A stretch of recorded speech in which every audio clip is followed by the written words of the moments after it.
Many of us believe that the predators, or the Yautja, are nothing more than a savage extraterrestrial species obsessed with the thrill of the hunt, but behind the mask, they're the most civilized and devoted followers of their own culture. In the movies, we've seen predators brutally kill their opponents, whether human or xenomorph, but the question is, what do they do when they're not hunting? In today's video, we're going to dig deep into the cultural history and lifestyle secrets of these predators, find out why hunting is a central part of their lives. It's going to be a good one, but before we get too deep into it, we do have a very small request. If you like our content, please support us by subscribing to the channel. It's a small click for you, but for us, it means a lot. Thank you. Now, without further ado, let's get started.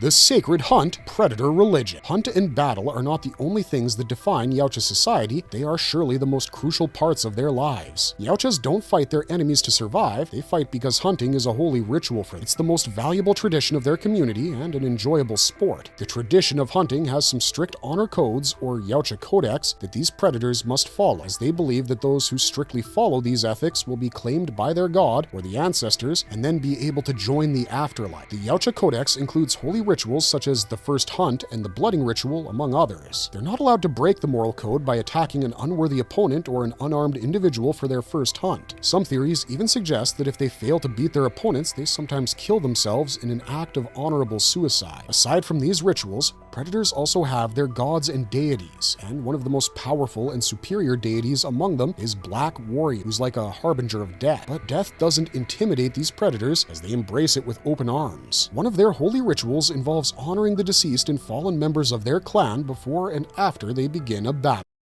Predator family life and mentorship. Yautjas are mostly solitary hunters, but their bonding within the clan is a major characteristic of this species. Unlike a normal human family, their relationship with the clan is not defined by emotions, but instead mostly by strict rules, moral codes governing hunting, achievements in battle. Their family hierarchy includes the elders, who physically and spiritually guide the younglings, the young adolescent predators who aren't yet exposed to hunting. The younglings aren't so much pampered by their parents, as from childhood, they learn how to fight, make weapons, assess the worthiness of their opponents, and survive in an extraterrestrial world with greater threats. However, not every youngling can learn the code of honor properly, as some go off the rails and are tempted by the bloodlust more than their spiritual inclination to maintain the honor of their clan. These predators, who hunt defenseless enemies and kill only for fun, are called the Bad Bloods, and they have no place in the clan after they break their Yautja codex. Thus, the Bad Bloods are brutally killed by their elders, which might be another sacred ritual for them, but is indeed a painful tradition, as they have to kill their own blood. Predator mating habits. There are at least 7 or 8 predator films, including 2 crossovers, but none of them feature a female predator ever. That said, female predators do pop up in the comic books and video games, and let us tell you, just like the male predators, they exhibit fierce hunting skills in a more calculated way. Although in some cases they show recklessness, their role goes beyond hunting, as they raise their children and guide them to become warriors. Some Yautja subspecies even depend heavily on females for hunting. In some comic series, like Predator Forever Midnight, Hish-Kuten tribe can also randomly change their genders. They engage in a pleasurable mating process just as humans and other creatures do. They feel sexual tension for the opposite gender, and sometimes even for human females. In Alien vs. Predator, we see the predator Scar and Alexa Woods develop a relationship of mutual respect and a warrior's alliance until the alien queen kills him, although they defeat her together first. Birth and upbringing. Predator children. The reproductive cycle amongst the Yautja is very similar to that of humans, and let's clear up some confusion. Yautjas aren't reptiles, but mammals that give birth through parturition rather than laying eggs. The females of the Hish-Kuten can give birth to almost 6 or 7 children they call spawnlings, but raising this herd is a mess, just like it would be for human parents. Although Hish-Kuten give birth to a large group of babies at once, elite predators give birth to only one child, as mentioned in the short story Field Trip. When the female Yautja went into labor and was aided by a human, she managed to give birth to only one child, breastfed it, naming it the Suck. Their upbringing is shaped by strict rules and extremely rigorous training periods. The little warriors learn to live like Spartan boys instead of depending on their caregivers.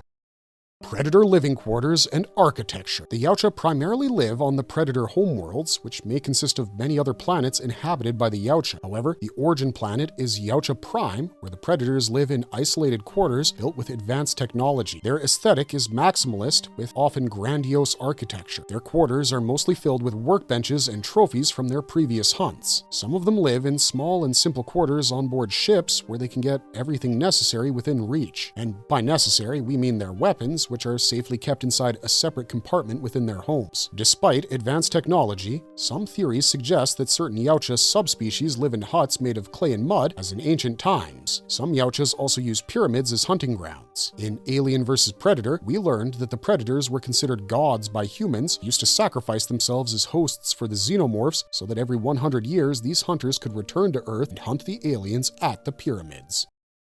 Predator naming and social hierarchy. Yautja, the most widely accepted name for these predatory creatures, originated in the 1994 novel Aliens vs. Predator Prey by S.D. Perry and Steve Perry. And then, in 2004, there came another name, Hish-Kuten, mentioned in the novel Predator Forever Midnight by John Shirley. Within the clans, it's observed that male Yautjas have names that end in E, such as Deshande or Yeinde. Female names mostly end in I, such as Vagaudi or Hashori. Their names are given by their personality traits or the nature of their hunts. Some of them go by their nicknames, such as Broken Tusk, Ahab, Hornhead, Scar, Wolf, Greyback, Spartan, Stoneheart, and so on. These are the names that define their personal appearance or how they beat their enemies, like a predator that broke its mandible being given the nickname Broken Tusk. Some of these nicknames are given in the comics. Some nicknames are given as references to pop culture phenomenon or other movies, like in Alien vs. Predator Requiem. The predator Wolf is given their nickname as a reference to the iconic Pulp Fiction character named Winston Wolfe, a guy who comes to clean up the mess left by other assassins. Similarly, this predator was sent in to clean up the aftermath of a ship crash, and that's why the nickname Wolf perfectly suits his role in the clan. Usually, the blooded Yautja are given such nicknames after their first hunts, and these names also vary according to their social hierarchy. The Yautja society maintains a class-based hierarchy that divides them into several clans based on hunting skill and adherence to an honor code. The unblooded, or the young Yautjas who haven't had their first kill, are the lowest rank in the hierarchy, whilst the clan leader, or the supreme leader, or king, might be the one who holds the highest position. The Yautjas are divided into many classifications based on their abilities and experience, and the most revered among them are the elder Yautjas of elite predators, who can easily take down a xenomorph. As we said earlier,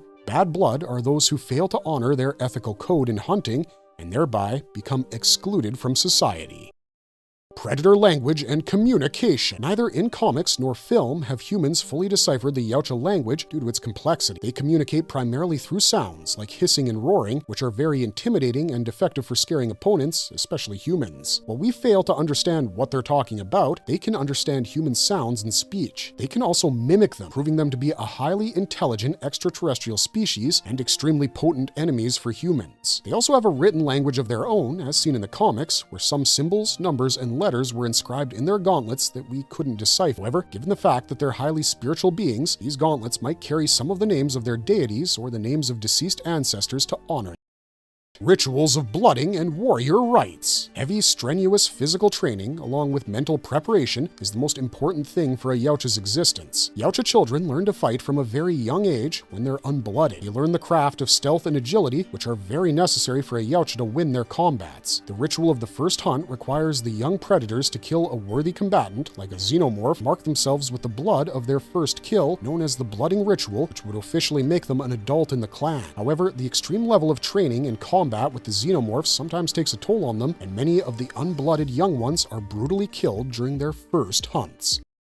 Predator eating and hunting habits. Predators have the occasional craving for a cooked meal, but otherwise they mostly eat raw meat during or amidst the battle because they don't get much time to think about food. Being carnivorous creatures, Yautjas mostly eat beef and other animals, and they prefer not to eat their opponents like humans or xenomorphs, as any instance of eating human meat is not documented in canon and is not considered typical of honorable hunters. On the contrary, humans have sometimes tasted Yautja meat, as in Predator Strange Rue, where they made soup from a Yautja head, and in another book, Alien vs. Predator Eternal, some believed that consuming Yautja might bless them with eternal life. The Yautja take pleasure in cooked meals, sometimes during their leisure time, and celebrate a feast within the clan, a habit very similar to that of humans. However, some cannibal Yautjas exist within the Bad Bloods who hunt for food and often kill their own kind to eat them.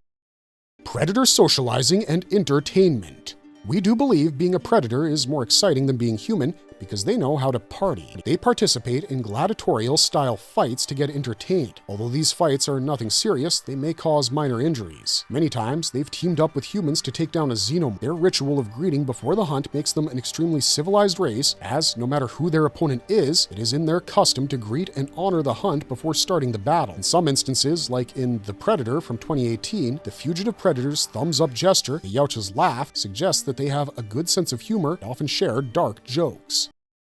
Predators beyond hunting, other roles. The Yautja aren't only hunters, but they're also skilled in fields like engineering and diplomacy. They're also efficient technicians and engineers who build their weapons, like cloaking devices, plasma casters, and starships. The interiors of these spaceships and the trophy rooms bear the mark of the Yautja's artistic precision. They're excellent craftsmen who can craft weaponry of any kind, forge blades, decorate their hunting armors. Their trophies are mostly souvenirs from previous battles, which are well crafted into an artifact and adorn the interiors of their ships. Their social framework is also quite strong due to the presence of diplomats in their society. These Yautja diplomats negotiate with other clans over their hunting rights and make deals with one another. They even interact with other species. In Yautja society, some oversee rituals such as welcoming a newly blooded predator, the blooding ritual, and more. They engage in a sacred hunt and imbue every trophy and achievement of Yautja hunting with purpose. They're basically the shamans or priests of their community, providing spiritual guidance to others.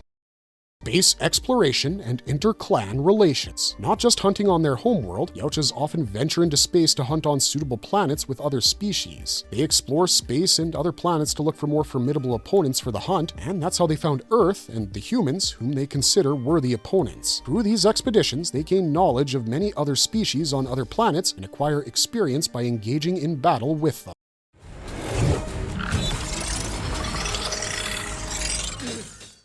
Marvelous verdict. Just like humans, the Yautja are well balanced in many ways of living, despite the fact that hunting is the sole purpose of their life. And in many ways, these fierce creatures not only make good fictional villains, they also inspire readers through their unity and cultural devotion. Humans might have evolved, and instead of holding a hand axe, they have iPhones in their hands, but for Yautjas, the fun isn't an individual thing, it's a collective, which is something that is lacking in the human world. On that note, that's the end of our video. If you enjoyed our content, please hit that like button and subscribe to our channel. Also, don't forget to leave a comment on your thoughts about the Yautja lifestyle and why you think that some of these aspects of Yautja culture should be incorporated into the films as well. Until next time, thanks for watching, stay safe out there, and have a marvelous day.